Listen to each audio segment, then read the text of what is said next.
Wealth does not emerge from luck, privilege, or even superior intellect.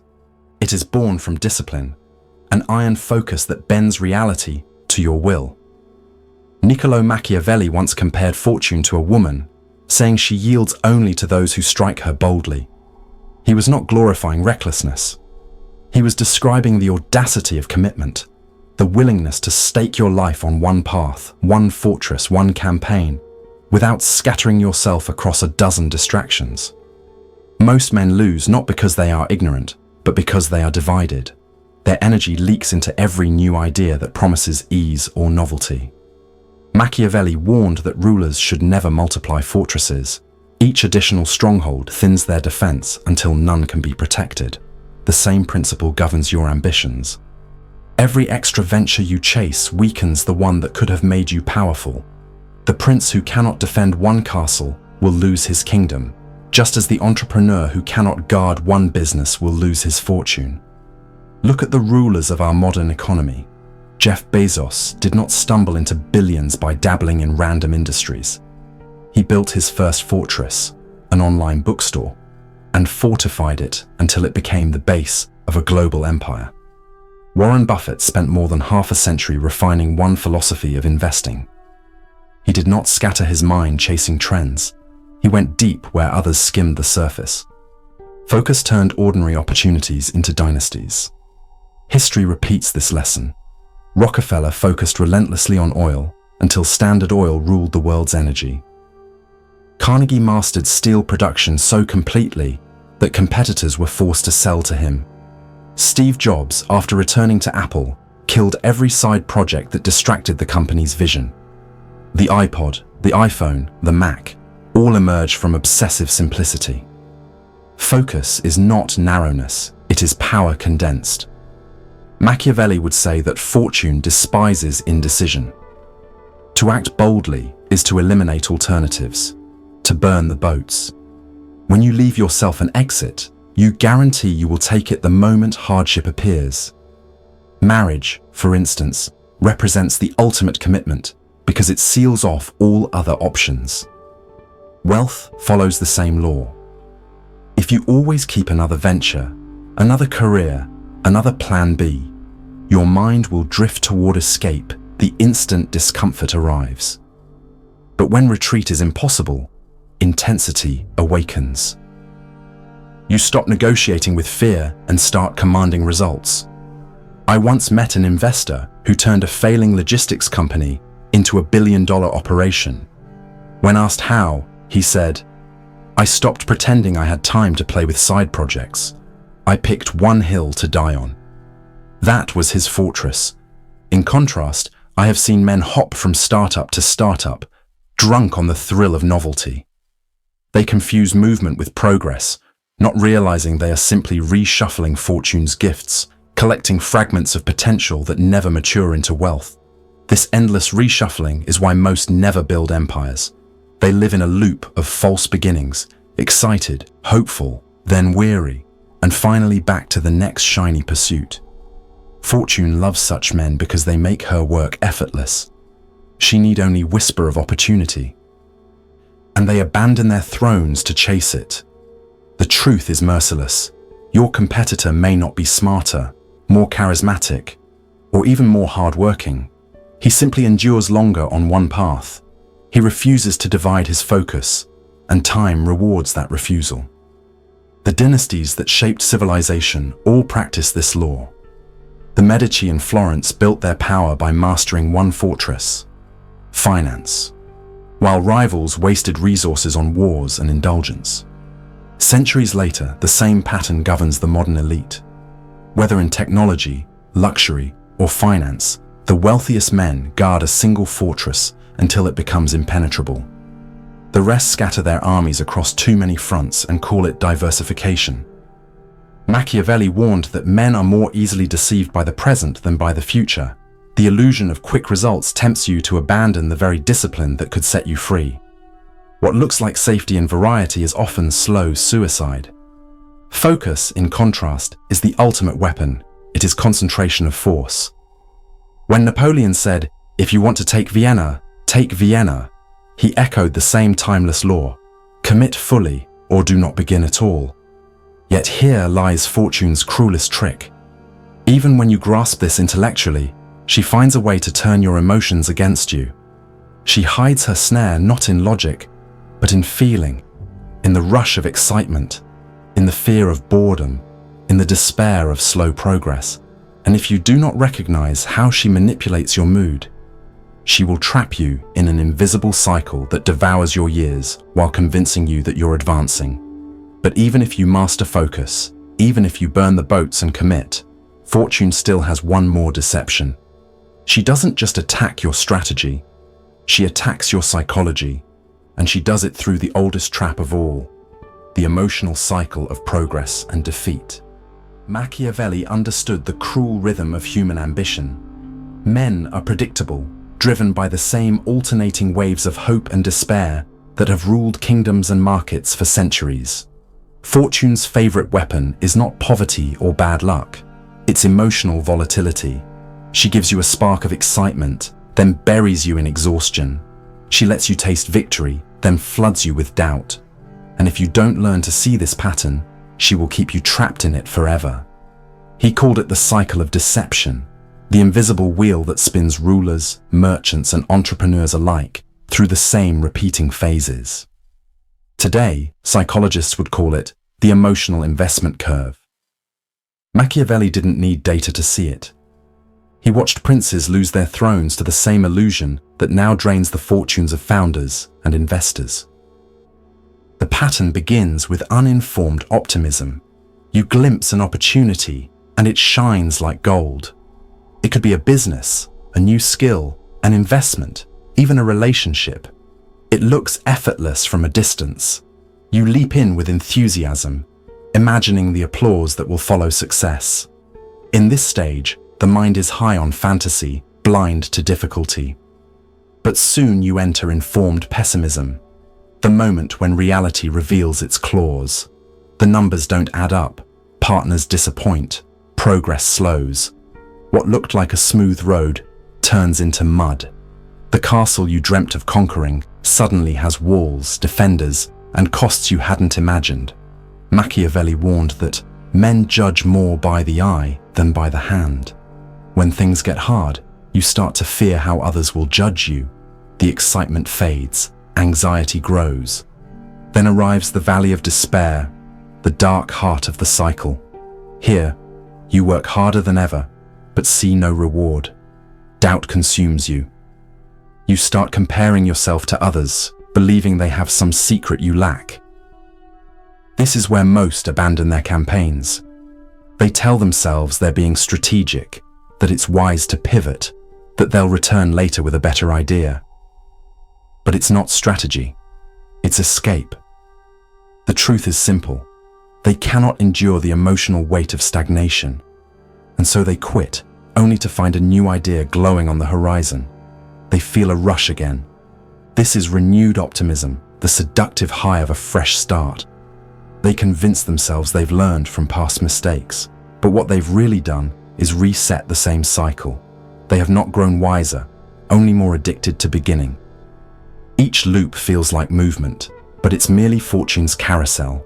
Think of the countless entrepreneurs who spend decades chasing novelty. They start a marketing agency, a crypto project, a clothing brand, each time believing this one will work. They stay busy but never build depth. It's not that they lack intelligence or opportunity, they lack endurance. They mistake intensity for consistency. One burns fast, the other builds empires. You can see this same pattern in history. During the Renaissance, minor princes would constantly shift alliances, abandoning one campaign for another until their states collapsed. Meanwhile, dynasties like the Medici and the Venetians endured centuries because they held firm through crisis. In modern times, Elon Musk bled billions across multiple ventures but never left the battlefield. When Tesla was near bankruptcy, he doubled down. He refused to restart elsewhere. That's why he crossed the valley. Thomas Edison endured more than 1,000 failed experiments before creating the light bulb. When asked how he handled so many failures, he replied, "I didn't fail. I discovered 1,000 ways that don't work." That statement is the psychology of endurance, the refusal to start over simply because progress feels slow. Those who win at life don't have fewer failures. They just recycle the pain into data. Machiavelli saw the same principle in war. He wrote that the greatest commanders are those who persist in adversity as if it were fortune's gift. Endurance transforms suffering into strategy. When you push through despair instead of fleeing from it, you graduate from naive enthusiasm to informed optimism, the stage where mastery begins. You stop chasing highs and start reading patterns. You realize every empire, every company, every craft moves through cycles of expansion and contraction. The wise anticipate this rhythm instead of fearing it. Modern billionaires and ancient princes share the same secret. They survive the winter while others flee. When Bezos built Amazon, investors mocked him for years of losses. When Bernard Arnault built LVMH, luxury experts predicted collapse during recessions. But those men understood fortune's seasons. They didn't need constant validation because they had conviction. Here's the truth most will never face. Some men live 20 years in business but do not have 20 years of experience. They have 1 year repeated 20 times. Each time they hit the valley, they quit and reset the clock. They never build enough momentum for compounding to begin. Fortune loves them because they die busy and poor, too distracted to see her trap. Yet there exists a rarer breed, the ones who endure. They stay when others leave. They press on through the valley, learning how to move through chaos without emotion. When they emerge, they are no longer naive optimists, but informed realists who understand the terrain of power. Their growth is no longer linear, but exponential. It's at this stage that the next law becomes vital, because even endurance has its limits when faced alone. No ruler, no builder, no entrepreneur survives without allies who multiply his force. But even if you conquer your own emotions and master fortune's cycle, another challenge awaits. Your empire will rise or fall based on the people you gather, and that is where the next law begins. Machiavelli wrote, "The first method for estimating the intelligence of a ruler is to look at the men he has around him. Wealth, like power, never endures on the shoulders of one man alone. You may begin alone, scraping, building, hustling. But if you wish to create something that outlives you, you must learn the art of building an army." Most men think leadership is about charisma or commanding authority. Machiavelli saw through that illusion. The strength of a ruler, he said, lies not in his own courage, but in the discipline of those who serve him. You can be a genius, but if your circle is weak, your empire will rot from within. Wealth requires what war requires: loyal captains, trained soldiers, and a shared purpose greater than gold. Look at history's empires, and you'll see this law everywhere. The Medici family ruled Florence for centuries because they trained their bankers and advisors like generals. Every man in their network was a student of the family's philosophy, loyal, discreet, and aligned. Compare that to the countless princes of Italy who hired mercenaries, men who fought only for pay. Those rulers lost their states the moment the gold ran out. In business, the same tragedy repeats itself. Entrepreneurs hire for convenience instead of conviction, trading long-term loyalty for short-term competence. Machiavelli warned against mercenaries because they drain resources and flee when danger appears. He urged rulers to train citizen militias, men who would fight for their homeland. In modern language, this means building teams who have a stake in your vision, not just a paycheck. The corporations that dominate the world today, Amazon, SpaceX, LVMH, were not built by armies of mercenaries. They were built by citizens of an idea. Consider the so-called PayPal mafia. Elon Musk, Peter Thiel, and Reid Hoffman were not just employees. They were comrades forged in the same campaign. When PayPal sold, they scattered, not as rivals, but as generals founding new empires.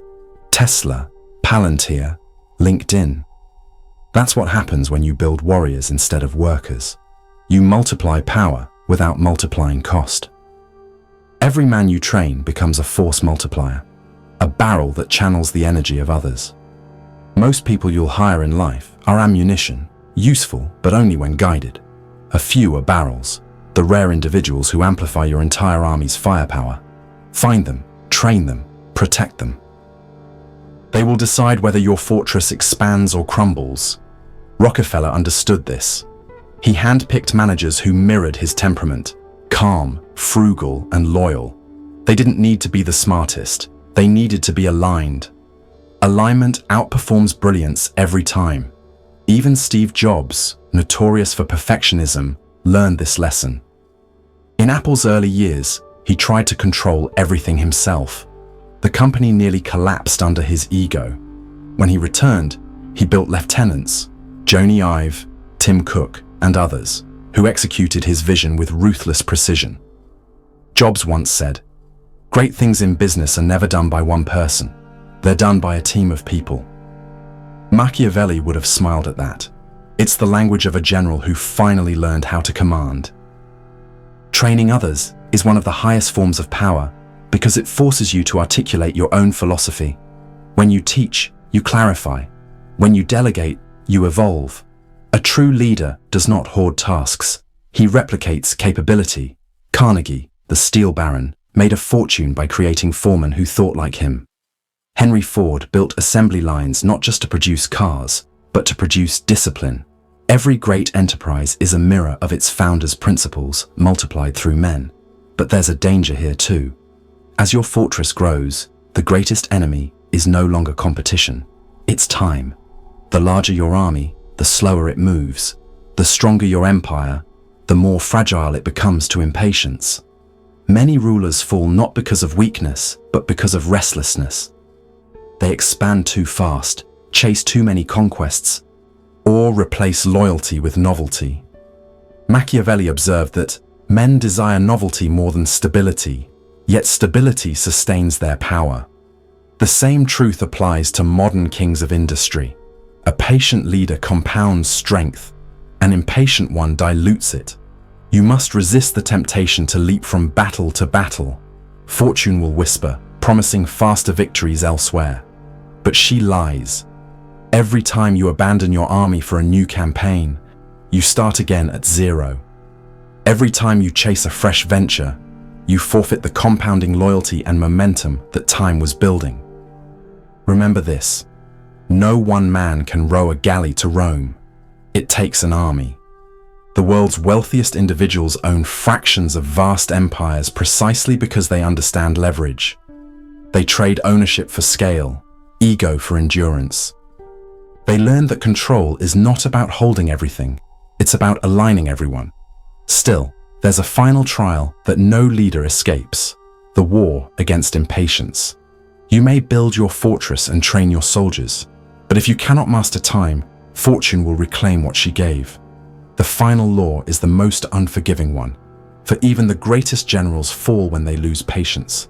And that, Machiavelli warned, is how empires die. Machiavelli once observed, "Men forget the death of their father sooner than the loss of their patrimony." He understood something modern men have forgotten. Wealth is fragile, and once it slips through your hands, the pain scars deeper than grief. That is why the final law of riches is not intelligence, not boldness, not even the men you command. It is patience. Fortune destroys the impatient, but bends to those who endure. We live in an age that worships immediacy. Men want results without process, profits without years, glory without struggle. They start a business and expect wealth by summer, start a craft and crave mastery by the weekend. Yet history shows that every empire, every dynasty, every enduring fortune was carved not in months, but in decades. The Medici family spent generations turning banking into monarchy. They lent money to kings, survived wars, and outlasted rivals who burned out chasing faster victories. The Rothschilds built their empire by moving slowly and invisibly, compounding influence over centuries until they could quietly fund entire governments. Patience wasn't their weakness, it was their weapon. The same truth governs modern titans. Amazon bled red ink for years, while Wall Street mocked Jeff Bezos as a fool chasing fantasy. Tesla nearly died more than once before it reshaped the automotive world. Bernard Arnault spent decades acquiring dying luxury houses and turning them into a trillion-dollar empire. None of them rushed. They endured. They knew that time compounds everything: skill, capital, relationships, and reputation. Impatience only compounds regret. The path to sovereignty over money, time, and life itself is paved with tedium. The early years of any empire feel humiliating. You will work longer hours than you did as an employee, earn less money, and carry responsibilities that no one else sees. People will question your sanity. But these years are the crucible that burns away weakness. They are the toll you pay for mastery. Those who quit during this winter never reach spring. Those who stay are reborn. Machiavelli warned rulers against the intoxication of novelty. He saw how easily a prince could be seduced by the thrill of new campaigns, mistaking restlessness for ambition. Entrepreneurs make the same error. The first time you quit your job to build something of your own, it feels exhilarating. The first sale, the first client, the first success. They give you a rush of freedom, but that very high is the trap. It teaches you to chase beginnings instead of finishes. You start to equate motion with progress, noise with power, activity with growth. It feels brave to start over, but most of the time, it's cowardice, disguised as courage, the fear of enduring monotony long enough to let greatness take root. Endurance is not glamorous, but it is undefeated. A barber who masters his craft can scale his shop into a franchise. A baker who perfects his product can dominate a city. A builder who refines his process can shape skylines. Almost any venture can become a fortune over 10 or 20 years if guided by focus and patience. The insanity is not dreaming too big, it's thinking you can do it in a year. The impatient man measures his progress by the day. The wise man measures it by the decade. Time, once mastered, becomes an ally more powerful than luck. It rewards those who stay in the game long enough to let compounding work its quiet magic. Warren Buffett calls it the snowball effect, rolling patiently until gravity does the work. Machiavelli would have called it the slow conquest, advancing 1 inch at a time until the enemy collapses from exhaustion. But here's the paradox. Patience does not mean passivity. It means enduring action. The long game still requires motion, building, improving, refining, day after day, brick by brick.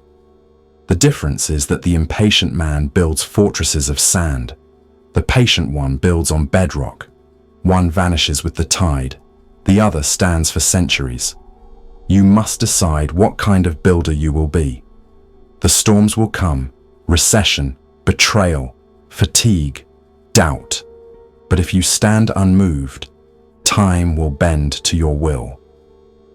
Fortune may toy with those who rush, but she eventually kneels before those who refuse to retreat. Machiavelli would say that fortune is not cruel to the disciplined. She merely tests their resolve. When she strikes, she wants to see whether you flee or fortify. And if you stand your ground long enough, she grows tired of testing you and begins to serve you. So commit yourself fully. Do not scatter your strength across distractions or surrender to impatience. Build your fortress of wealth and focus brick by brick, year by year, until even fortune herself cannot shake it. The man who endures the winter of obscurity will awaken to the spring of sovereignty, control over his time, his money, and his destiny. For the man who holds to one path with ruthless focus, who gathers his army with care, and who endures when others break, wealth is no longer a dream. It becomes destiny.